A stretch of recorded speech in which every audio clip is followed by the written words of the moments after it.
Hello, friends. Robert Bevan here, author of the Caverns Creatures series of comedy, fantasy novels, and short stories. With me is Cameron, aka Prince Phantom, and we've got Hello? another build. Hello. Yes, yes. I have to admit, I may have said this about a different build at one point or another, but I think this is my favorite build that I have made so far. It's an interesting one, but I won't steal your thunder. What is it?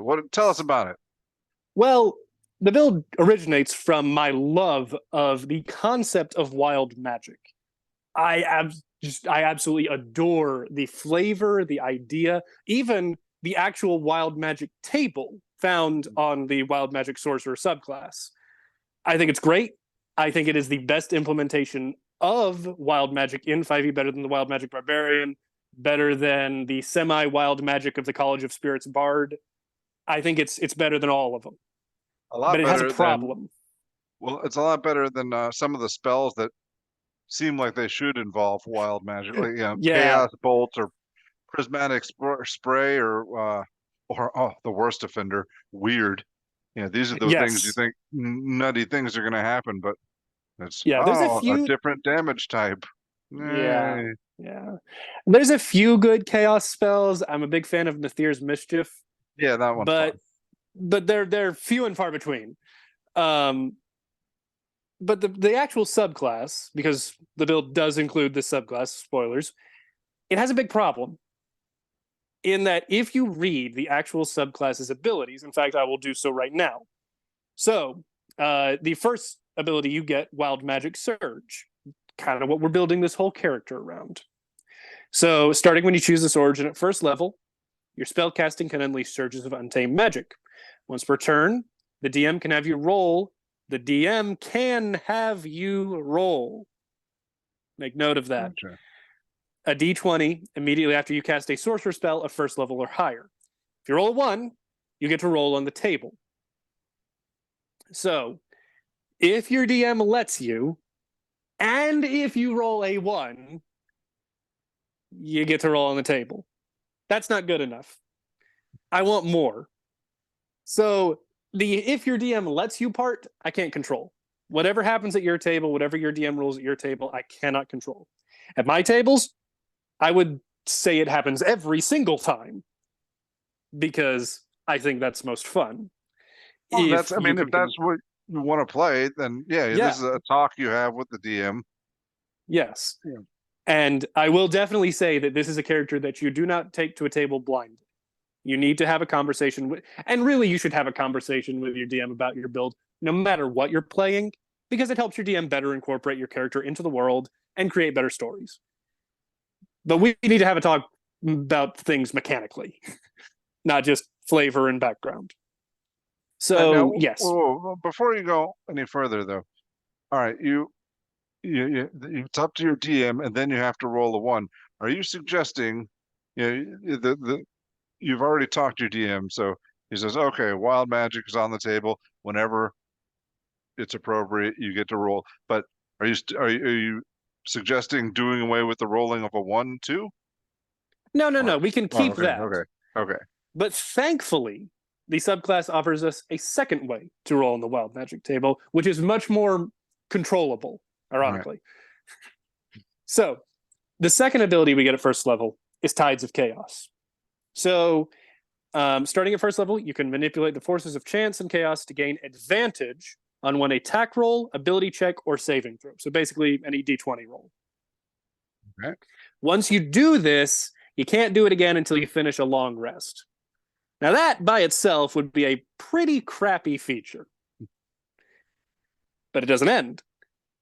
Anytime before you regain the use of this feature, so after you have used it and you have no more uses of it, the DM, again, the DM can have you. So it is, again, this is the talk we need to have with our DM. The DM can have you roll on the Wild Magic Surge table immediately after you cast a sorcerer spell of first level or higher. Then you regain the use of Tides of Chaos. So you now can gain advantage on a second d20 roll. And you can keep doing this. Okay. So that is what we will structure our character around. That All right, Tides so of Chaos ability. and this whole build is contingent on you having talked to the DM and saying, "Listen, this is what I want to do. I need you to just allow this every time." Basically, yeah. Yeah. And if your DM says, okay, maybe not every time, maybe like 90% of the time, maybe whatever arbitrary number your DM comes up with, if it's not 100%, it's not enough. So and the other caveat that I will tell you about this build is not, shall we say, optimized in terms of power level.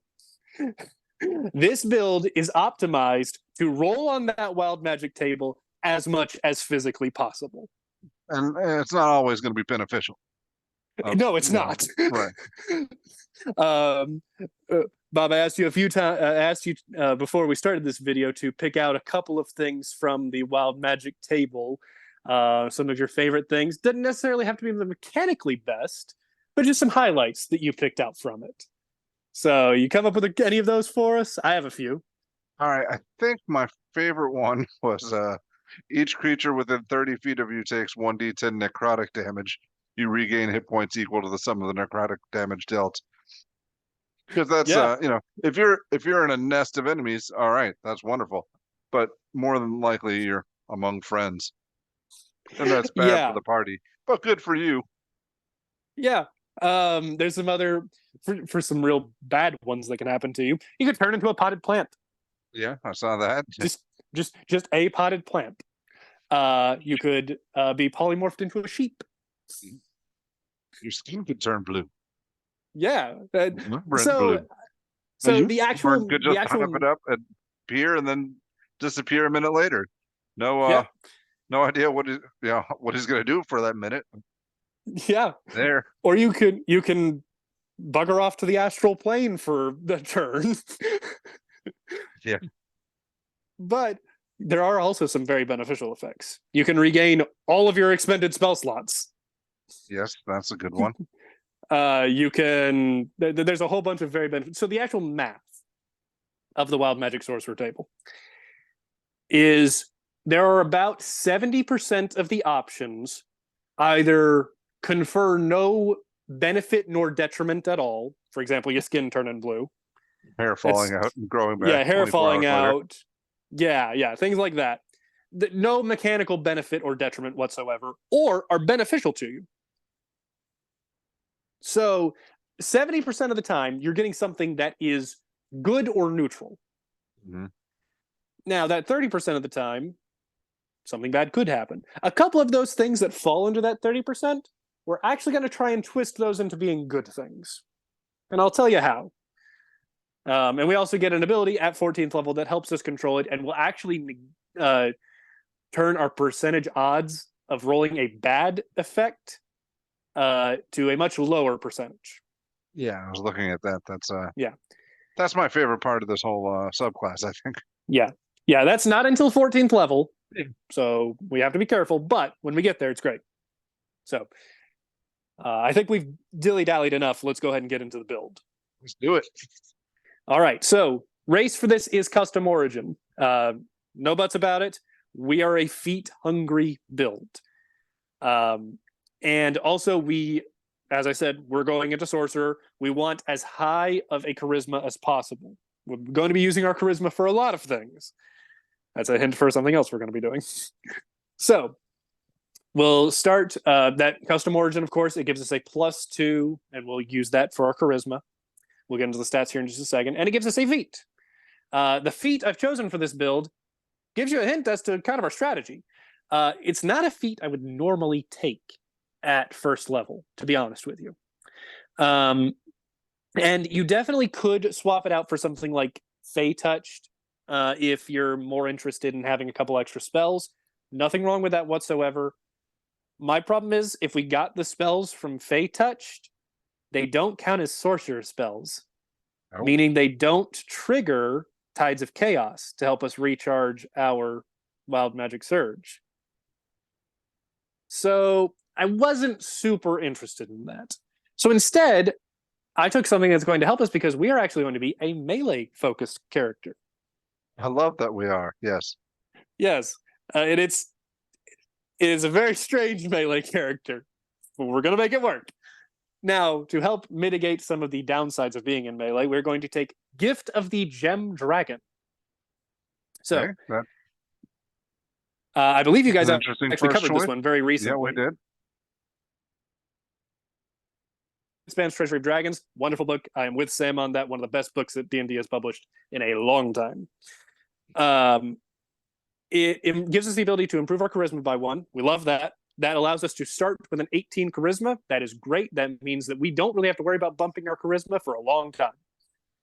And it allows us to, it gives us a new reaction, proficiency bonus times per day. So right now that's only 2, gets up to 6 at higher levels. And it allows us to force a creature away from us 10 feet away on a strength save. So if they fail that strength save, they are pushed 10 feet away from us and they take 2d8 force damage. So very useful, specifically because as we get into the later levels, it's going to allow us to not be as impacted by a monster's multi-attack. So let's talk about how that works, because it's not inherently obvious.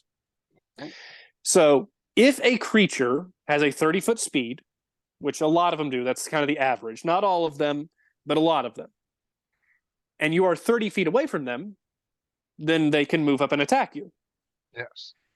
So if that creature has 2 attacks, which a lot of them will have after CR3, you'll start encountering those pretty early on in your career. So that creature might hit you with that first attack.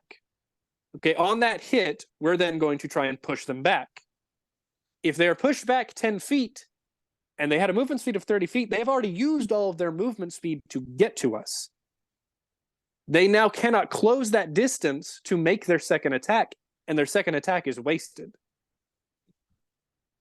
So this gives us a way to improve our defense. We're going to have a couple of different ways to improve our defense through a reaction. We're going to pick up the shield spell. We're going to pick up absorb elements. This gives us another option. It's also an option with limited uses, so we don't feel super bad about having multiple different reactions. So it gives us a way to improve our defense in a pretty unique way, and it rewards us for good positioning. So we want to be ending our turns, if possible, a little bit away from our enemies so that we're not taking multiple attacks from them when they have multiple attacks. Do we want to be close enough for them to get to us that first time? It is a safety net in case they are that close. Okay. Ideally, they're so far away that they can't reach us at all without dashing. Well, I'm just asking. You started with we're going to be a melee character, but we're not diving into the fray with 2 fists, ready to okay. This takes a bit of finesse. Yeah. And it's strange to say that with a character who might blow up. Literally. So we'll get into more of our strategy here in a minute. So our ability scores, we'll take an 8 strength, 14 dexterity. That's going to be to fill out medium armor. A 14 constitution. Very important for everybody to have good constitution. 8 intelligence, we'll dump that, don't need it.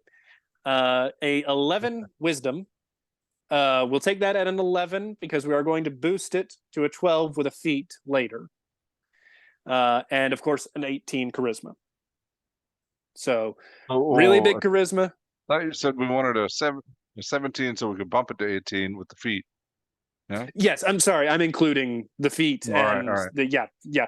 So we start at a 15 charisma. We get a +2 from our race, custom origin, and another +1 from our feat. So that totals up to 18. Okay. Cool. So let's get right into it. And yes, we are immediately starting off level 1, Sorcerer 1, Wild Magic subclass. So I've already kind of explained. Okay. Sorcerer in this one? Go ahead. Okay. Oh, I see it. Yeah. All right, go ahead. Yep. Okay. And Wild Magic. So let's real quick go over the spells that we're going to be using because they're pretty important. So cantrips, Sorcerers get 4 of them, the most of any class. It's really nice. We get Firebolt. This is important because Firebolt is a ranged attack, meaning we're rolling a d20 to hit. It's not a saving throw based cantrip. That means we can use it, get advantage with our Tides of Chaos, smack something with a Firebolt. Then, on our next turn, we can cast a leveled spell, recharge that, and trigger a Wild Magic Surge. Okay. So that's really cool. That immediately, at level 1, gives us a method to do our strategy. Awesome. And at level 1, we are going to want to stay at range. We have no armor. We have not a lot of things, nothing that incentivizes us to be in melee. So stay away. And aside from that, we'll take 3 of my favorite utility cantrips: Minor Illusion, Mage Hand, and Mold Earth. Those 3 are pretty flexible. If you have your own favorites, feel free to pick them. No problem. So the actual first level spells we will take Silvery Barbs. It is a fantastic reaction. Allows us, yeah, it is. If you're not taking it, it's because your DM banned it. And if your DM banned it, just take your other favorite first level spell here. It's fine. We'll be picking up more first level spells as we go along. But Silver Barbs is great. I don't necessarily need to explain why it's great. We're a spellcaster. We are going to be casting a lot of spells that have save or the effect happens. Silvery Barbs makes those effects much more consistent. It can even be used to help our allies. So we love it. Second spell we'll take is Sleep. Sleep is the bomb of bomb spells at first level. Specifically at first and kind of second level. It falls off very quickly. Sleep allows you to roll 5d8 and put to sleep a number of creatures whose hit points are totaled lower than that amount that you rolled. That's not a great way to explain it, I'm sorry. But basically, when you're fighting a bunch of 4 HP kobolds, you can put 10 of them to sleep. When you're fighting 2 20 HP ogres, you might get one. You beat on them both for a little bit, and then knock their hit points down. Then you can put them to sleep. You can totally do that. Yeah, but you can see how even with its 2d8 scaling per spell level, it just doesn't keep up with monster HP. Monster HP scales so fast in this game. You go from fighting 4 HP at level 1 to fighting 80 HP at level 5. Sleep can't keep up, but it is incredibly useful in these early tiers. It's going to be kind of what I call our fight-winning spell. When things get really bad, when we can't just handle it with just casting Firebolt, we'll cast Sleep, and we'll be good to go. So, first level, that's pretty normal for most sorcerers. A lot of sorcerers are going to kind of take this. So the first level is not that unique to us, except, like I said, we get to roll in the Wild Magic table occasionally. And that's really cool. Be careful. You can cast Fireball centered on yourself, and that will probably TPK your party. It's true. First level, I didn't even think about that. That's yeah. This is not level 1 Fireball. No. So maybe a bit of caution. Maybe don't play this character at level 1. Maybe, I mean, I know most people start their campaigns at level 3, sometimes even level 5. If you're doing that, great. You really don't have to worry about this. Your Fireball might knock you out, but you're rolling a d6 for your hit die. Most of your party probably isn't. They'll probably be fine. Might not be great, but probably be fine. By then, we'll also have picked up Absorb Elements, so we can have the damage of our own Fireball. So yeah, I always like to start at level 1, but I'll roll the dice. This is Wild Magic after all. Fair enough. I love the spirit. So level 2, going to Warlock. All right. Sorcerer and Warlock, a very famous multi-class pairing, work amazingly well together.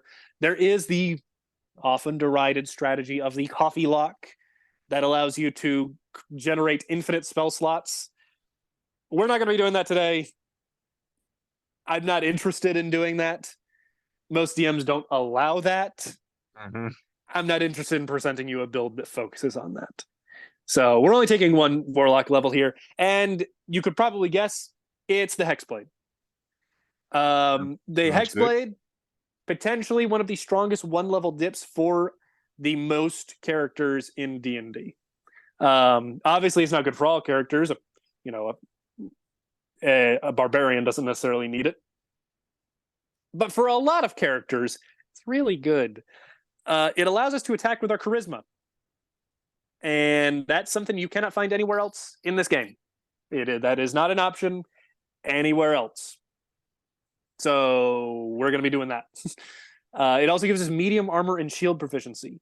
I told you we're going to be a melee character. We need to buff our AC very badly. With half plate and a shield, that can get us up to a 19 AC. At this level, you probably can't afford half plate, but you can probably afford breastplate, so 18 AC. And that'll be bumped up whenever you can afford half plate. Doesn't really matter. Or go For out and kill spells, somebody with half plate. yeah, that's what I always do. Look on the bounty board, find the richest person, go for that one. So for spells, we're like to get 2 cantrips. We will take Booming Blade, and that is the most important one.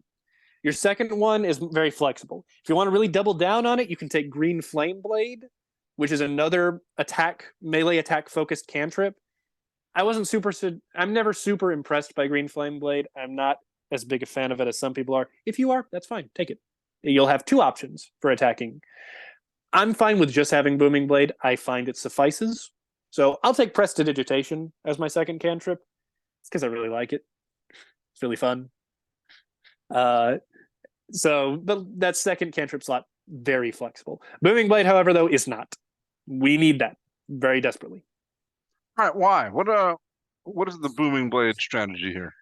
So Booming Blade, I say simple. It's not. It is a very spell.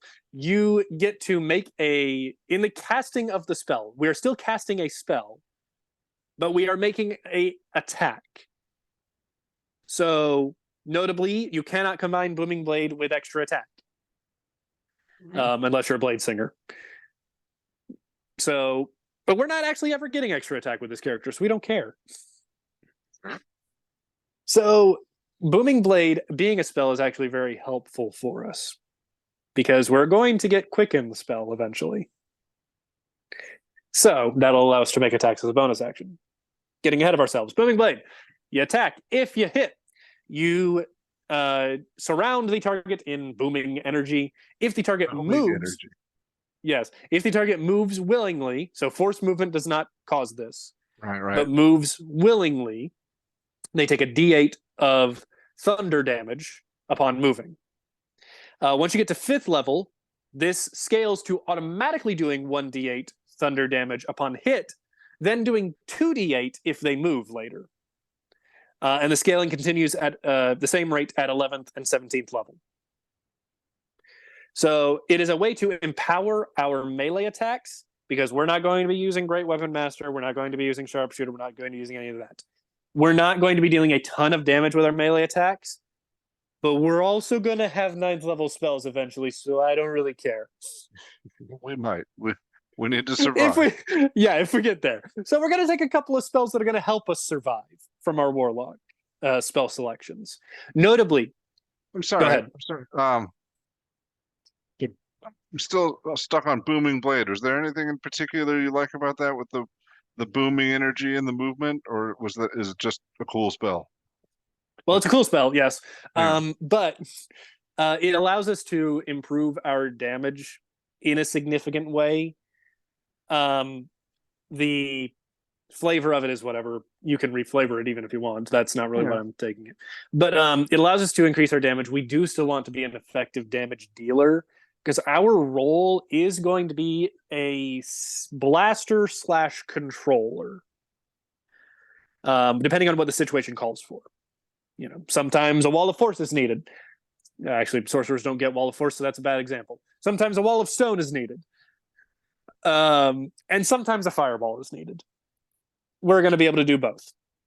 My question though is there anything about the uniqueness of the spell Booming Blade where like the unforced willing movement and they take extra damage? Is that something that we're working with, or is that just That is Yeah. something that you Okay. can passively work with. Okay. For example, I thought you might have been we're- trying to incorporate that with the Gym Dragon thing where they get you shoved can. back and yeah, right. Yeah, you totally can. We'll have different options in our build to do that. We don't have a set in stone strategy to do Okay. that, if that makes No, sense. yeah, But it's a it's fine. thing that That you was my will question. be able to do occasionally, Mhm. which is really all we're asking for of it. The main thing that we love about it is casting a spell and that is rolling an attack, which we Mhm. can use our Tides of Chaos on Right. to gain advantage and all the stuff that we talked about. Right. That is the synergy we need. The extra damage, honestly, if it did no extra damage at all, I'd still take it Right. for this build. It's just like the abjuration build we did before with you're casting you're repeatedly casting mage armor that Yes. does not affect you at all. Right. Yes, exactly. So, for first level spells, we're actually going to take a couple of abjuration spells from the Warlock. The Hexblade subclass itself offers shield as an option. You do not get it automatically, but it is an option that you can select, and we are going to select it. And for our second first level spell, we'll take Armor of Agathis. Another callback to our abjuration build. We will not be specializing in Armor of Agathis like that build did, but we can use it effectively because we are going to be in melee, and we can throw on 20 temporary hit points. It'll buff our survivability. If someone hits us, it takes some damage. Great. We love it. That random fireball can happen anytime. Yep. Yep, it sure can. Now, and I will say, I actually very much appreciate these two spells not being sorcerer spells. They cannot trigger a Wild Magic Surge. If I'm casting Shield, that means that I am trying to protect myself. Yeah. I may not want a Wild Magic Surge in that moment. If I'm casting Armor of Agathis, I'm probably buffing myself before a fight begins. I probably don't want a Wild Magic Surge right there. That could be very bad. I mean, if you're talking about before a fight begins, then I don't know. If you're afraid of wild magic surges, then maybe this is the build for you. That's fair. Because That's fair. when you're fighting, you're going to be triggering a bunch of these. Yes. Although I will say, casting a fireball before combat begins will definitely break your stealth. Yeah. So break quite a bit. So I will say I'm treading a fine line with this build of making it as fun as possible, but also trying to optimize it in a way that will still make you an effective character that doesn't drag the rest of your team down. If that makes any sense. Oh, yeah. So we'll move on, and of course, Warlock gives us one first level spell slot that recharges on a short rest. That's really cool. We can take advantage of that. But that's most of what we're getting from Warlock. We're not going to be taking too much advantage of Hexblade's Curse. Our bonus action is going to be pretty tied up a lot of the time. Not right now. Specifically at second level, use Hexblade's Curse all you want. As we get later on, we're going to get more and more uses for our bonus action. So it's going to become less and less useful for us. But it is still an option if you want to use it. Okay. So moving on, we'll jump from levels 3 through 5 here. So we're going sorcerer the rest of the way. We want as many sorcerer levels as possible because we want as many sorcery points as possible. And we don't want to delay our spellcasting progression any more than we already have. Because Warlock pack slots do not stack with regular spell slots in the multi-classing rules as if you were taking a wizard level and a sorcerer level. Those two would combine to give you the spell slots of a second level character. If you take a sorcerer level and a warlock level, you have first level sorcerer spell slots and a pack slot. They do not mix. So we don't want to delay that any further than we already have. So we will pick up a couple of spells. We'll get to those here in a second, but the biggest pickup from these levels is meta magic. Meta magic is super cool. I love meta magic. I want more meta magic options in the game. I want them to do crazier stuff. We're going to settle for Quicken Spell That is our top priority. We get 2 meta magic options at this level. Your second meta magic option is really up to you. I personally love Transmute Spell because, for example, say you run up on a bunch of fire elementals and your main damage spell is Fireball. You can just transmute that into Ice Ball, whatever you want. A Thunder Ball, a Lightning Ball, whatever. Doesn't matter. So, personally, I would take Transmute Spell, but it's entirely up to you. They're not needed for the build. So let's talk about how Quicken Spell. Yeah. Let's talk about how that empowers our build. So Quicken Spell allows you to cast a spell as a bonus action for 2 sorcery points. Now, let's get into the spellcasting rules a little bit, because the spellcasting rules are very particular about casting spells with our bonus action. If you cast any spell with your bonus action, then the only other spell you can cast in that turn is a cantrip. Does that make sense? Nah. So, say for example, we quicken a fireball. Okay. We quicken a fireball. We don't have fireball yet, but we will. We quicken a fireball. Cast it with our bonus action. You cannot then cast another fireball with your action. You could cast a firebolt as a cantrip, but you cannot cast a fireball. Okay. You also cannot cast a fireball as your action and then bonus action quicken spell another fireball. There's no workaround in the rules for that. Right. Yeah, so, that's fine. But that's fine. We are going to be, most of the time, attacking with our action with Booming Blade. We will then quicken a spell, some spell, we have a bunch of options, as our bonus action. So we're casting a cantrip and a leveled spell, which is perfectly legal and within the rules. Booming Blade being the cantrip. Yep. Yeah. And I will mention Firebolt is also a perfectly fine substitute if you cannot get within melee range of someone. So that's why we took Firebolt. At this point, do we want to be in melee range? We're getting there, yeah. All yeah. At this point, I would say we are decent in melee range. We will continue to get better. It's kind of a slow transition, if that makes sense. But right at level 2 with our Warlock level, getting us medium armor, we're a lot safer in melee. So, Quicken Spell, I explained that. Any questions about that? No, I've got it now. Okay, so what that does for us is, so we attack with Booming Blade with our action. We use Tides of Chaos to gain advantage on that attack. Gives us a better chance of hitting. We do more damage on average. We love it. Then we bonus action Quicken Spell, let's say a Fireball.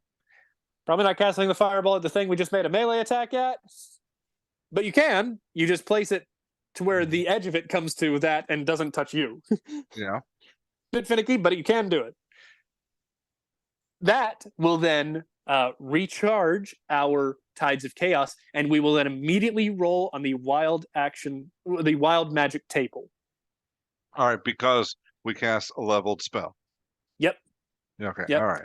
Yeah, I was a little bit confused there because doesn't it have to be an attack? No, that's too. Yeah. Yep. All right. No, this has to be a leveled spell. Okay. We're juggling a few things here. This is a little complex, so that's why I'm taking my time. We'll speed up later. Good. No, you're fine. So this means that our Tides of Chaos is now actually recharged for our next turn. So on our next turn, we'll use Tides of Chaos to gain advantage on our Booming Blade attack, and then we'll cast a leveled spell with our bonus action with a Quicken Spell, and it can repeat for as long as you have sorcery points. Now, to be clear, at these early levels, we don't have many.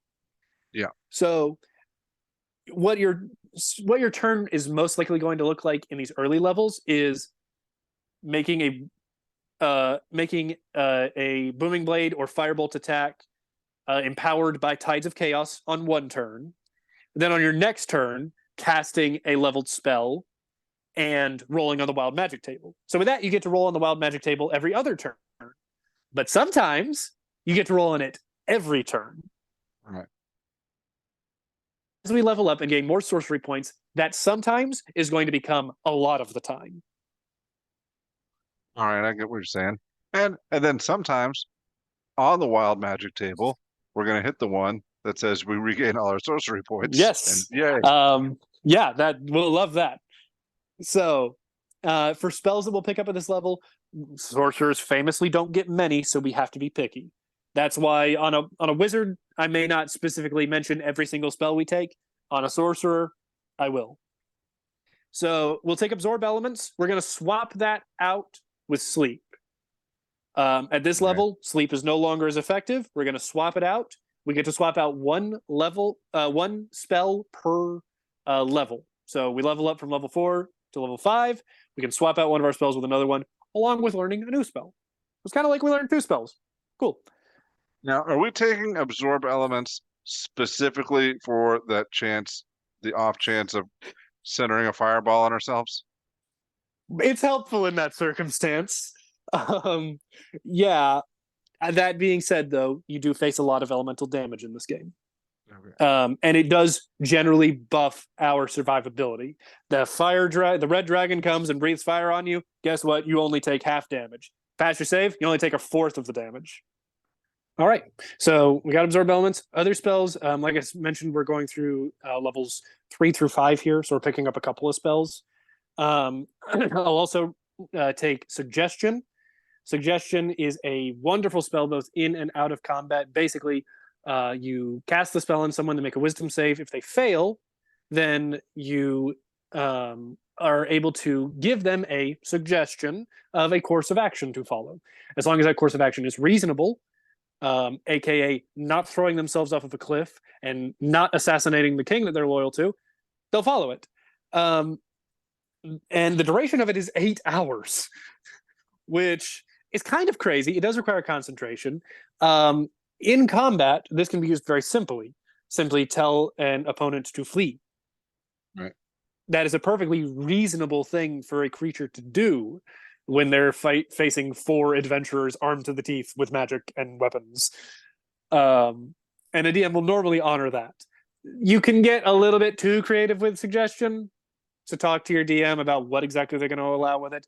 But the basic uses of it, of flee or drop your weapons or surrender, normally will fly on most tables. So Now, I think.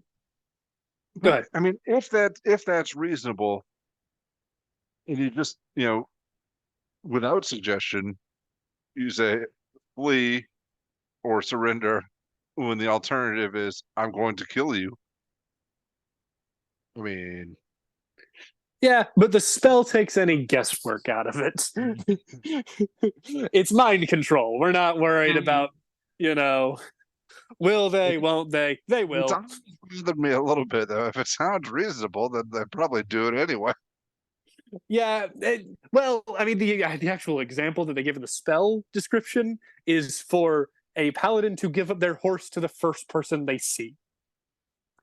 Yeah, that doesn't sound very reasonable to me. Yeah. So the spell description is a little bit conflicting. If you're going based on that, then I would say it is something that is not going to detrimentally harm the creature or the creature's reputation or the creature's social standing, things of that nature.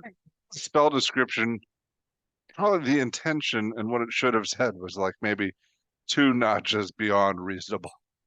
Yeah. So talk to your DM. If they hate the spell and say that they'll never allow anything, take something different. Yeah. But, I find at most tables, the reasonable suggestions are fine. You like this just because it's a good spell, not crucial to the actual build. Correct. Right. Yeah. More crucial to the build is web. Love web. Yes, love web. Take it on every caster I can get it on. It is great at early levels, still good at later levels. As you probably know, creates a 20-foot area of webbing that, upon a creature first entering it or starting its turn there, they make a dex save or are restrained by the webs. They then have to use their action to make a strength check, not saving throw, meaning they cannot add their proficiency bonus to this check. So it is just their strength score. That is all they are adding. Against your spell save DC. So they are very unlikely to break out of the webbing. If they do, they're still in difficult terrain. And if they end their turn in that difficult terrain, they have to make another dex save or get restrained again. I got a quick question about web. Yeah. Now I know you're a big proponent of never set the web on fire, Yes, and I'm a big proponent of set the web on set the web fire. on fire. But all right. Quick question though. If you set fire to any part of the web, does the whole web burn? Rules is written no. Like, cause that, so like, if you got, let's just say a human. Now, Mhm. they're in a 5 foot space. Yep. But if they're over 5 feet tall, then are they in two 5 foot spaces? If the webbing is just layered over the floor and that it has no walls to support it, Right, I'm talking about if it has walls. if it has walls to support it, you got a point. So I'm just saying you could blast the top, Yeah. their top half, and they're still And restrained. And yeah, they took firebolt damage plus burning web 2D, damage. yeah, 2d4, yeah. And then All right. later you got an option, blast the bottom half. Now that sets them free, but you've Maybe it was gotten enough double damage to your kill him. pile damage. Yeah. But if it's a big all right. creature, like a horse or dragon or something, then you can keep blasting different parts of the web. They're still restrained. I don't. This is what I was thinking. Yeah. No. Okay. Yeah. Okay. I'll give you that. Now, some DMs may say that the fire spreads, and Yeah. I would say that might be reasonable. I think so. Yeah, talk to your DM about how they're going to rule that.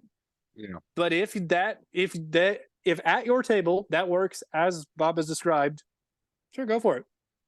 Yeah, totally. All right. Cool. Speaking of cool, the next spell has nothing to do with fire. We're taking Rhymes Binding Ice. Sorry. Yeah. You were saying web is crucial to the build. Uh-huh. Because How so? I told you we are a blaster / controller. Okay. This is the control half, and the next one perhaps is the the blaster. blaster. All right. Yeah. So we're fulfilling both. So Rhymes Binding Ice, it is a blast spell. It does not require concentration, meaning we can mix it with other spells. It's great.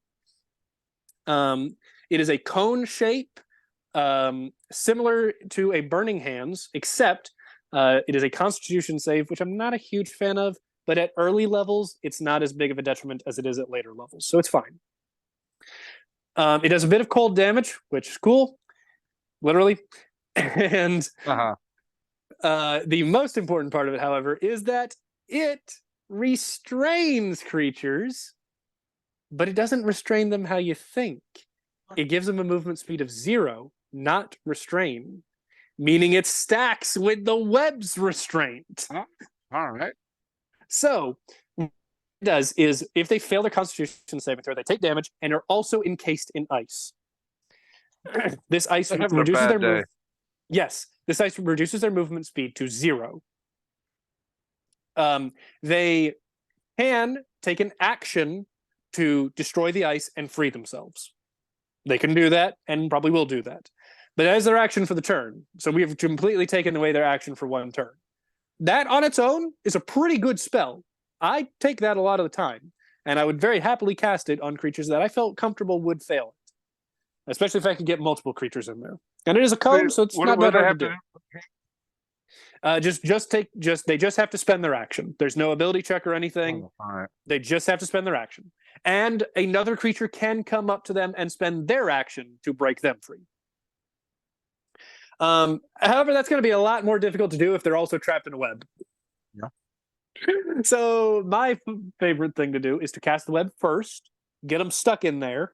They're probably going to take at least one turn to get out. Then hit them with the Binding Ice. Now they have to spend an action to break the Binding Ice. They have to spend an action to free themselves from the web. They have to probably spend an action dashing to get out of the web. They're not getting out of there before you kill them. Probably not. They're just not. So this is great. Also, unlike web, this does not create an area that is hazardous to your own team. So if you're finding that web is getting in the way, you have a lot of other melee combatants that don't have good ranged options, and web is getting in the way of them making attacks, Binding Ice does not create any of those problems. It is a weaker spell than web, but it does have some advantages. So it's a really cool spell. I love to use it. also from Fitzben's Treachery of Dragons. So we're just taking a bunch from that book, and I love that book, and I just love everything about it. Well, all right. Question about the rhymes binding ice. The restrained condition. They can still attack with ranged weapons Yes. or cast spells and stuff. All right. So Yes. they're not actually frozen in ice. Like, I mean, Yeah. Think of it. Think of whatever it the like their flavor is, lower. yeah. Yeah. Think of it like their lower half is encased in ice, Okay. like that one scene from Avatar. Okay. Not the movie, the show. Anyway. So at character level 5, we get a feat. I'm going to take Warcaster. So this is Sorcerer level 4. That's how we're getting the feat. Warcaster is very important. Sorcerer does give us proficiency in Constitution saving throws, which means concentration checks. But I also want advantage, and that's what Warcaster gives us. It also allows us to cast spells with our hands full, and we're holding a shield and a weapon. I mean, right now, that's what I feel like we're mainly using it for, because so far you haven't, I don't think you've mentioned a whole lot of concentration spells. Yeah, well, we've got web, we've got suggestion. Is web concentration? Yes, it is. Yes. I didn't know that. All right. Yep. But there is a workaround. Basically, you have to drop your weapon to cast a spell. On your next turn, you pick up that weapon and make an attack. That's very clunky. I don't want to be doing that for very long. So we're not going to. We're going to take Warcaster. We're going to fix that problem. We're never going to look back. And, of course, it allows us to make an opportunity attack with a spell. Booming Blade's a great default there. We can just do a little bit extra damage with an opportunity attack. Love that. But maybe you can even cast Suggestion and, as a reaction, cast Suggestion. And maybe really ruin an enemy's day with a certain suggestion. Get creative, have fun. So we'll move on. We're going to talk about character levels 6 through 9. We are a Sorcerer 8, Warlock 1. Like I said, we're going Sorcerer the rest of the way. We're getting 3rd level spells. So, Bob, take your first guess. What's the first 3rd level spell we're taking? I mean, Fireball comes to mind. Yep, it's Fireball. Fireball, yeah. So, I will say, I may not be as high on Fireball as your normal companion to these videos. I find that Fireball falls off after about level 10. But it's really good right now. Yeah. And so I'm going to take advantage of it right now. We'll use it as our main blast. I don't have to tell you how much damage Fireball does. Sam tells you how much damage it does on every video. So you know already. It's the standard bearer for damage. Yes, it is. For good reason. We love it, and we'll cast it, and it'll do a lot of damage. It's great. We'll also pick up a couple other spells. I love Counterspell. It is another reaction option. I will say, if you find in your campaign that you're not coming up against a bunch of magic casters, maybe don't pick this up, or at least wait until later levels where magic casters are more common. In my campaigns, I find it is useful right away, but your campaigns might be different. Counterspell is a bit campaign dependent. Feel it out for what you need. I'll assume you need it, though. 3rd level options. Yes, there is. The other 3rd level spell that I want to take is Hypnotic Pattern. Okay. Hypnotic Pattern, you cast it in a big group. All the enemies make a wisdom saving throw. If they fail, they are incapacitated, meaning they cannot take actions. Gotcha. And they don't get further saves. They make one save. That's it. Now, what about things like I think Fear is a 3rd level spell, right? Yep. Yeah, and Fear is also a great option. If our goal is to be the blaster and controller, Fear is a decent control spell. Totally fine. Yeah. Fear, if you don't like Hypnotic Pattern, you want to take Fear, it is just about as good, really. I just love that people drop their stuff. That's my favorite part. It's really cool. I agree. My thing is with Hypnotic Pattern, they're all incapacitated, so you can just walk up to them, all of you ready your action, murder them, and then take their stuff. Yeah. So, but you do you. If you want Fear, that's fine. Basically, take a Go But ahead. we're- options we've had are like kind of us in a vacuum. But yeah, if nothing build crucial, then there's also things like haste you cast on an ally, Yeah. depending on if Um, you got this build plus a strategy formed with others. Uh-oh. yeah. What- I'm You, not as high on haste as you probably are. Um, the actual reason for it involves a bunch of math in that adding one extra attack to an ally doesn't actually do that much. Um, but I'm also not high on it because we're in melee and we are going to be making concentration checks. We're going to have advantage and proficiency in them, but we're still going to fail sometimes. And if we fail, our friend loses a whole turn. yeah, that's true. So, yeah, I don't I mean, like you're haste saying as we're going to much. be in melee, but I mean, you also picked fireball.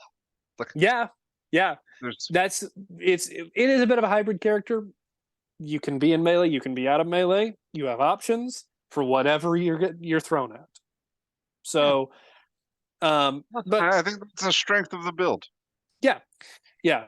So I'm I don't think haste is a very good spell. We can talk about that later if you want to.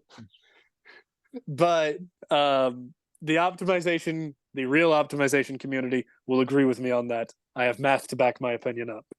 Right. Anyway, hypnotic pattern, back on topic. It's a good spell. If you like a different control spell, that's fine. The other spell we'll take a fourth level spell because we do get those at this point. Polymorph. In my money for the best fourth level spell. That's Yeah, I guess uh, the versatility of being able to use it on an enemy or ally, yep. yeah, depending on your needs. Yeah. Yeah, That's we can good. use it on ourselves if our HP is getting low, turn ourselves into a giant ape and just start punching stuff. You know, it is the best debuff spell, it is the best buff spell, it is the best healing spell in a roundabout sort of way. Yeah. It's great. I love it. You can use it for transportation even. Turn one of your party members into a giant eagle that's big enough for 3 people to ride on. And you can fly off into the sky. It has a ton of uses. Um, so we'll take polymorph, and while its damage capabilities and turning into a giant ape or a T-Rex does start to fall off into high levels, its utility does not. So I'll keep it on the build for the whole 20th level. For our feat, which we will get at character level 9, so at sorcerer level 8, character level 9, we'll take Meta Magic Adept. A feat meant for other classes to kind of dip their toes into sorcerer that actually turns out to just be best on a sorcerer. This gives So, you more sorcery points, does it? yep, we get Yeah, 2 more sorcery points and 2 more meta magic options. that's nice. Yeah, so you get to pick some more meta magic options. Seeking spell allows us to re-roll an attack-based spell, so our firebolt or our booming blade. We can re-roll that attack if we still missed with advantage somehow. So that's pretty cool. Costs 2 sorcery points, so I'm not super high on it. Basically, if you really need to hit something and you know Yeah. that's going to kill it, then it's probably worth it. But otherwise, maybe not. But there's always some shenanigans with extended spell where you can cast stuff, then take a long rest, refill all your spell slots, and still have the spell.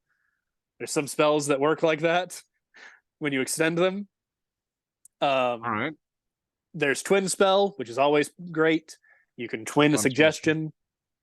And if you just want a good standby, that's always going to work out. Empower spell lets you re-roll the damage dice when you cast a spell like Fireball. You throw out a Fireball, you get a bunch of ones, re-roll 4 of them. Because you get to re-roll a number of dice equal to your Charisma modifier, which for us right now is a 4. So gives you a slight damage bump to your blast spells, which is cool. But, I mean, for this particular build, I mean, would this be worth it just for the sorcery points? Yes, that is the Yes. whole reason we were Okay. taking it. Yeah, Yes, yeah. 100%. Yeah, it could give us nothing else, and I would still take it. Right. We want more sorcery points, and we want them now. Yeah. I'm not willing to wait. At this level, we will have 11. Ooh. Yeah, so we can actually do our combo pretty often. If you're running 1 to 2 encounter days, where you're doing 1 to 2 fights per day you can probably do our combo every single round. Yeah. If you are doing the DMG suggested 6 to 8 encounters per day, maybe not. We'll get there. So, moving on again, we'll talk about levels 10 through 13. So Sorcerer 12, Warlock 1. Get a couple more new spells. We're getting into higher level spells. We're going to take Summon Draconic Spirit. This is the only summoning spell that sorcerers get. Is that right? Yeah, sorcerers get no other summoning spells of any kind. No Find Familiar, no Unseen Servant, not even the smaller ones. I don't know. I was just talking about all the what was it, Tasha's? Yeah, All this is the only Tasha's. Before Tasha's, sorcerers had no summoning spells. Yeah, and it's a good one, and we like it, so we'll take it. We want it. Yeah, it's a great buff to our versatility. Gives us a flying mount. So if we want to ride up on our dragon and smack something with our booming blade, and then have our dragon hit it a couple times and breathe fire on it, we can do all of that. These last an hour, right? Yep. All of the Tasha summoning spells last an hour, so it can be applicable for multiple combats. We will replace Binding Ice at this level. It has lost its luster a bit. Constitution saving throws are becoming very good on monsters, so we don't really want to rely on those anymore. Instead, we're going to switch to a kind of similar spell, but this one rolls an intelligence save, which is much better to target. It's Mind Whip. Mind Whip's fun. Yes. I don't mind having Mind Whip as a second level spell. I still want to have a decent number of second level spells. I don't want to just switch it for a 6th or 7th level spell because I don't want to have too many of those because we only have so many spell slots. Yeah. So I still want to keep a nice balance. And Mind Whip is a great spell even into higher levels. The damage doesn't scale, but your number of targets does. So you cast it with a 5th level spell. It's normally a 2nd level spell. So you get 1, 2, 3, 4 targets for your Mind Whip. And what the Mind Whip does, it deals 3d6 psychic damage. If they fail their save, they succeed their save, they take half and no other effect. But if they fail, they can move or take an action or a bonus action. They must do one of those 3. They cannot do all of those 3. Right. I think Sam wasn't too big on that because it gives the target too many options. But I like those options. The secret is that you remove those options. You tell your party that when you Mind Whip something, to run away from it, to make their attacks on it for their turn and move away. Mm-hmm. Then the creature has to move. That's the only thing they can do. Or, unless it has ranged options. Yeah, ranged attack spells. But hey, if you're fighting things with ranged attacks and spells, just don't cast Mind Whip. Cast something else. So it can really debilitate melee-focused monsters, though, which is great. We love that. Yeah. I will now do something controversial. Replace Fireball. Okay. That's And I will do something even more controversial. I will do so, replacing it with a spell that does the same amount of damage as Fireball, but for a 5th level spell slot. It's Synaptic Static. I do like Synaptic Static. So, Synaptic Static, to compare it to Fireball, because that is as easy as comparison, it deals 8d6 psychic damage. Psychic damage is much more reliable than fire damage. It rolls an intelligence save instead of a dexterity save, which is much better. Monsters have, on average, a much lower intelligence save. And it has a rider effect.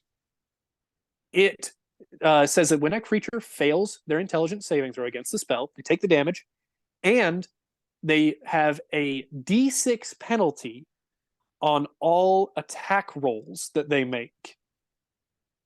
So this stacks with disadvantage, stacks with Bane if you want to, and it doesn't require concentration. Yeah, this is a good one. I'm all in it for the this penalty. Yeah, so we're trading we're trading basically a lower level spell known for a very cool and useful rider effect that does both blasting and controlling at the same time. So I love Synaptic Static. It's really good on Warlocks because it's a 5th level spell and their spell casting caps at 5th level. Right. They get to recharge and on a short rest, they're just blasting Synaptic. Anyway, we're not a Warlock, but If we are, then take that spell. I'll dump back to fourth level spell slots, fourth level spells to take Banishment. Banishment is situationally one of the best spells in the game. It's a charisma save, which is even better to target than an intelligence save on average. And banishes the creature, and they do not get another save. They come back they can come back after a minute if you hold concentration for the full time, or if they're an extra planar entity like a devil or something, they just go to the Nine Hells and stay there. Yeah. It is most useful in combats with exactly 2 enemies because it lets you divide and conquer. Yeah. So say you're fighting 2 pit fiends, well, you banish one of them. Now you only have to fight 1 pit fiend. Then you kill the pit fiend within that minute. Pit fiend's a bad example because they would just stay in the Nine Hells. But right. Something else strong. Something else, yes. That pit fiend comes back, and now you just have another 1 pit fiend to fight instead of having 2 at once. Gotcha. You're denying actions. You're denying action economy. It's great. It loses its luster as more combatants are introduced. I would not cast it in a combat with more than 3 enemies. If you got 3, I think it's still there's worth a power balance? I mean, you got your big bad and like 8 minions. Yeah, that could work. I would also mention this is applicable for twin spell. So if you want to twin it, it does cost 4 sorcery points. That's a lot, but could be worth it. And that would especially with all the sorcery points we're getting lately. Yes. And the last spell that I will mention for this group of levels is Mass Suggestion, replacing Suggestion, kind of as a strict upgrade. Yeah, sure. Doesn't require concentration, by the way. Really? Weird. Wait, Suggestion did. Yeah, it did. You're right. Nuts. Yeah. So we get 2 really cool spells that don't require concentration. We get Synaptic Static and we get Mass Suggestion in these levels. That's really cool because we get to balance ourselves out a little bit. So for the feat that we'll take at these levels, we are going to take this level at character level 13, sorcerer level 12, Resilient Wisdom.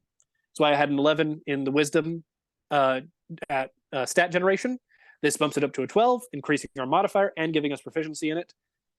I have repeated this many times on your feat guides. Yes. Wisdom is one of the most debilitating saves to be targeted. If you fail a Wisdom save, it could mean you are out of a combat entirely.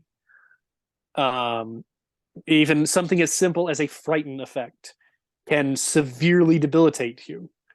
That's a first level spell, Cause Fear, that throws a Wisdom save.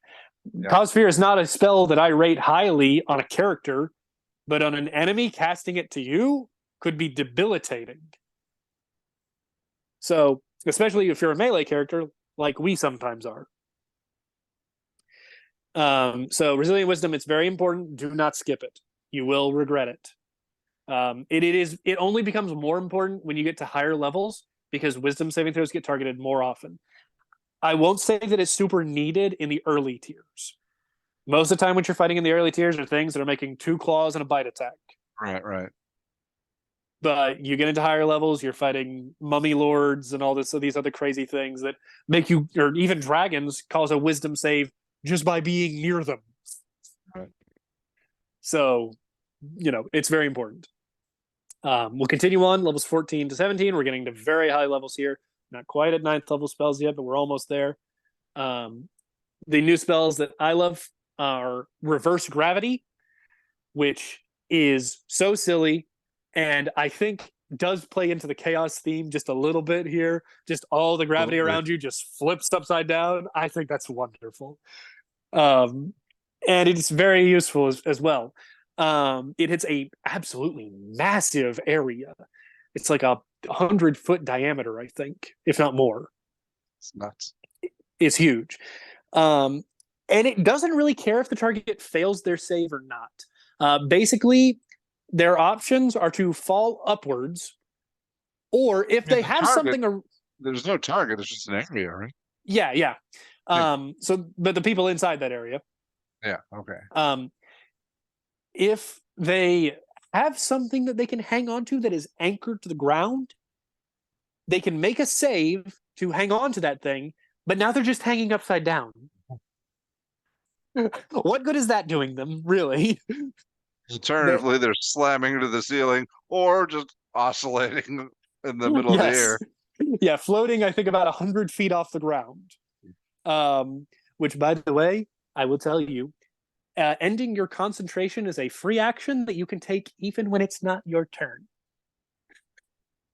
So you Okay. can just send a bunch of stuff up into the air and literally whenever you want, drop all of them and have them all take a whole bunch of falling damage and land prone. So very useful. Obviously not as helpful against flying creatures. And really useful in an area where you have specifically a ceiling 100 feet above you. Because then they just go up, take 10d6 falling damage, and come back down and take another 10d6 falling damage. So that is 20d6 falling damage for a 7th level spell, if you're interested.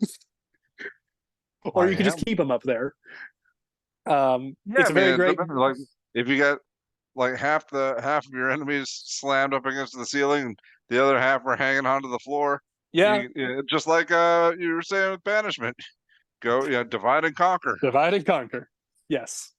Of course, So you're susceptible to the reverse gravity as well.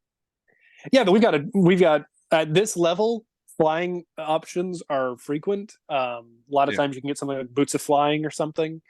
So you may have a workaround for that. Even you may not, and if not, just pepper them with firebolts. Yeah. Works just the same. I'll also take scatter. I am very high on this spell. Scatter, I think, might be my favorite spell of the game. Yeah, I love it. I love its ability to reposition the entire battlefield with one spell. Mhm. It's best used on your allies because you don't have to worry about if they fail a saving throw or not. Yeah. But it's more fun on your foes. It is, you're right. I won't deny that. The best use of scatter is when you can remove some allies from a dangerous situation and also put some enemies in a dangerous Yeah. situation with the same casting. Right. That's the best use of scatter. And I'll find you will find that you get a lot of opportunities like that. Scatter is not a concentration spell, meaning if we put up a damaging area effect or somebody else in our party puts up a damaging area of effect, we can scatter a whole bunch of enemies into that damaging area of effect. So the opportunities will arise. And the last spell I will take here, it is the only 8th level spell that I really care to take, to be perfectly honest with you, is Dominate Monster. Now, before Silvery Barbs came out, I didn't like Dominate Monster because I don't like chancing an 8th level spell on whether or not the monster fails a saving throw. But Silvery Barbs makes that real easy to accomplish. We also get another ability that I didn't mention from our subclass called Bend Luck that allows us to add or subtract a D4 from a ability check or saving throw or attack roll, I think. But it costs 2 sorcery points.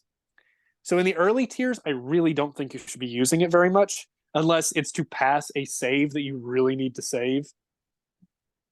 But in these later tiers where we have a bunch of sorcery points lying around, if a monster passes your save by 1 or 2, bend luck and force them to minus a D4 to that. And especially with a spell as powerful as Dominate Monster. Yeah, I mean, like, yeah, that's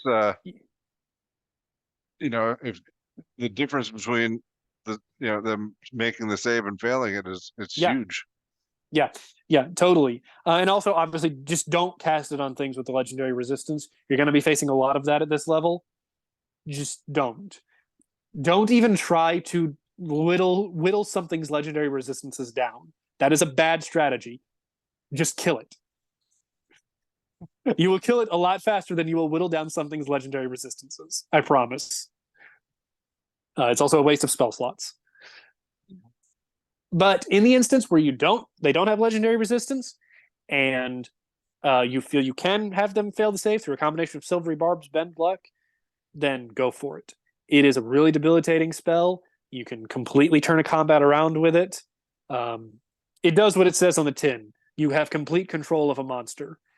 If you get something like, I'll go back to the example, a pit fiend that doesn't have legendary resistance, and you can dominate that, and that'd be real bad for your enemies. So, Yeah, it would be. and I And will how long say, does it last? I think it lasts a minute. Oh, So well, all right. As long as it's a your one enemies combat thing. are nearby. Yeah, yeah. Um, I think it's a minute. I'd have to double check that, but either way, it's still a good spell. Sure. Um, at character level 17, we'll finally bump our charisma to a 20. I didn't mind waiting so long on this. Our spell save DC is fine because we have silvery barbs. And we have advantage on all of our attacks, theoretically. So I wasn't super worried about not buffing our attack rolls. But at this level, there's not any spells that any feats that I super, super want. So a +2 to charisma is just fine. And lastly, finishing off, level 18 to 20. Sorcerers really slow down the amount of spells they gain. So you'll notice in the last section, I only mentioned 3 spells, or in the other ones, I mentioned like 5. Right. Once you get past, I can't remember what, I think it's level 10, you only start getting a spell every other level, which is really sad. But we have a lot of really good spells, so it's okay. And we get 9th level spells. What do you think we take?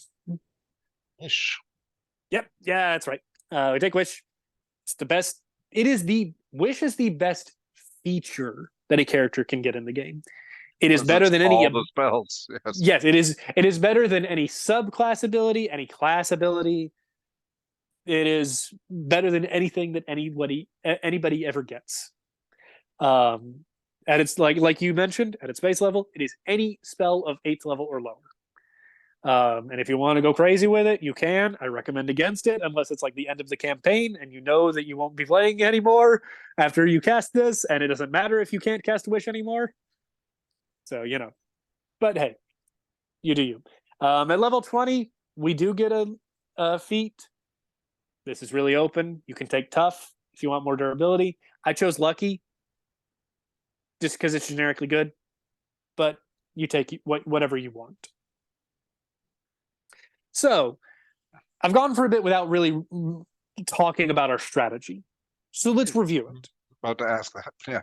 Yeah. Because I mean, this whole time we've been leveling up, we've been doing all these fights, but we've been like magic surging like as much as we can.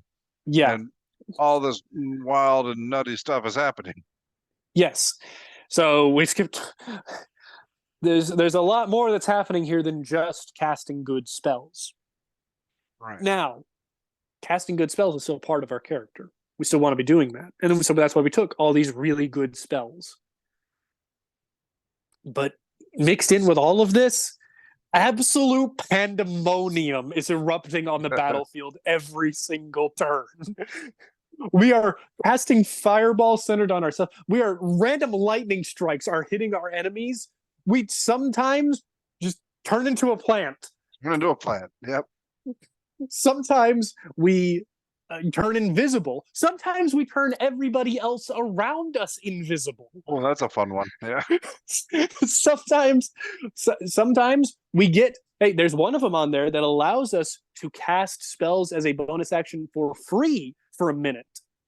So that means we don't have to use sorcery points anymore. So we just get to do our combo every turn for free.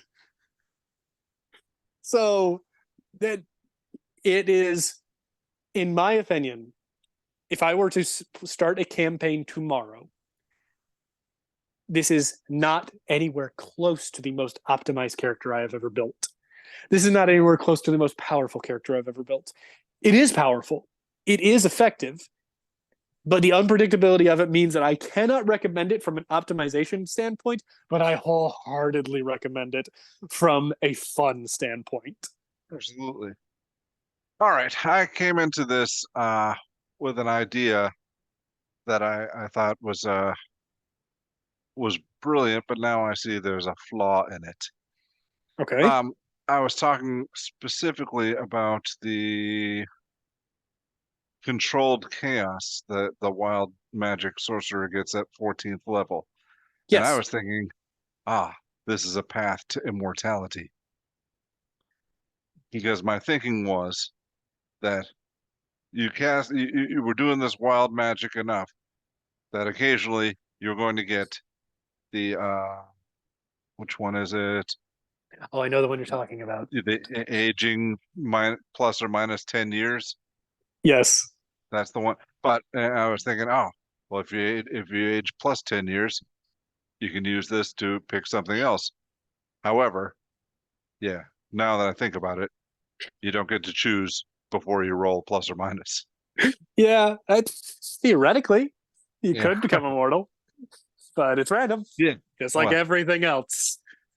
over time, no, you're definitely going to die eventually of old Yeah, age yeah, totally. in rapid succession. Yeah. Maybe sooner than you expect. Well, absolutely. Yeah. Yeah. You might have a good run and stay 10 years old for ages, but Yeah. and then As they a say, month later you're going to be 100. yeah, as they say, we're here for a good time, not a long time.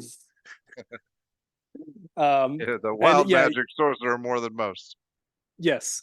Yeah, you did mention the controlled chaos at level 14 does give us a bit more control over what we roll on the table. So that's cool. Oh yeah, I mean, I Yeah, was only thinking about it's this for yeah, immortality, yeah, yeah. but it is Yes. massive boon to us when we get it just for regular stuff. Yeah, I didn't mention it in the build because I didn't want to break anything up. But that, and I will also mention at I believe it's level 14. Let me double check. Excuse me, level 18. We get an ability called Spell Bombardment that allows us to re-roll any dice we roll on a damaging spell that rolls the highest possible number on the dice. So, for example, a fireball rolls d6s. Any sixes you roll, you can re-roll and add more damage on top of that. That's a pretty good ability. There's a spell called Meteor Swarm that rolls 40 d6. On average, you're gonna re-roll about 8 to 9 of those. So that is adding basically another fireball on top of Meteor Swarm. So Pretty big. if you want to be the best Meteor Swarm caster in 5e, there you go. Especially if you got your yeah, with the meta magic transmute, what have you, then Empower spell, yeah, no, for empower spell, I was thinking of the one yep, that changes it to a different damage type than yep, yeah. Then you can avoid resistance to fire damage. Yeah, yeah. yeah. So that is an option if you don't like Wish, if you feel it's overblown, and you just really want to kill something or a lot of somethings. Go for it. I won't judge you. All right. But Well, what else did you have? What were you gonna say? I mean that pretty much covers it. I'll tell you, like I said, not this is a build for people that need therapy. I'm pointing at myself Yeah, because I'm right this there is a with you. build for me. And this is a build for people who are fine with the concept of losing their character. That is not everybody. If it's not you, that's understandable. Currently TPing the whole party. Yeah, I will say once your party gets out of the range of a fireball being able to TPK them, which is really about level 3 to 4, you don't really have to worry about that anymore. Really, you're just a danger to yourself at that point. But I will say, as you get into mid tiers, even something as detrimental as turning into a plant, you'll probably survive. So, I mean, it depends though. I mean, if you have this encounter, a little bit of randomness can really screw things up. you're And right. Yeah. This is the people that love to gamble. This is for people that love the moment where the dice are in the air and anything could happen. When they have left your hand, they are free falling onto the dice tray, and you have no idea. It is beautiful. It is chaotic. You cannot play a lawful character with this build. And I mean, you can, but I wouldn't. I mean, it's yeah, you can be a lawful character. It's just like, man, I feel really bad. All this random Yeah. crap is happening around me. Sorry, guys. Yeah. Yeah. This- How you flavor this? I've lived my whole life like this. Yeah. How you flavor this? There are so many options. You could be reluctant toward it. You could embrace it. You could. There's so many different ways to do it. You can really have a lot of fun with this character, with role play, with combat. It makes combat so fun because you really never know what's going to happen. It is unique every single time you roll initiative. So, any Well, you questions or sold anything? me. No, I think we've covered this pretty well. I apologize. I know this was long. This was the most complex build I have presented so far by a country mile, and I wanted to make sure everything was apologize. clear. This is probably the most entertaining one as well. Yes, I hope it is useful because I genuinely, the inspiration of this build is I scoured the internet for a way to really take advantage of the Wild Magic table, and I couldn't find anything. There are builds that optimize the Wild Magic Sorcerer, but most of them are trying to not roll on the Wild Magic table. And that's not what I wanted to do. I wanted to do it all the time. So I genuinely feel like this is actually a pretty unique build. Some of the builds I've presented previously existed in other forms across the internet. I haven't found anything like this before. So I really hope it's something unique that people can bring to the table that nobody else has ever seen before and can really have a lot of fun with it. First, like and subscribe. Leave some comments. Yes. Yes. Subscribe to the channel. It is worth your time. I will say I listen to your videos every morning on my drive to work. I have a 45-minute drive to work, so it fills a little bit of the time slot there. This So, one will I fill the appreciate whole ride. Yep, sure will. So All right. Well, thank you for coming on again. I'm looking forward to your next build. And viewers, I'd love to know what you think about this. Let us know down in the comments. And yeah, like I said, like and subscribe and all that. And thank you for joining us, and we will see you next time. Bye-bye. bye-bye. Thank you for watching. If you found this helpful, informative, or entertaining, I'd really appreciate it if you hit the like button below. You needn't smash it, a gentle tap will suffice. If you want to see more videos like this, subscribe to the channel. And make sure you check out the links in the description, where you'll find my Caverns Creatures series of comedy fantasy novels, Sam's full review of the spell, and other fun things.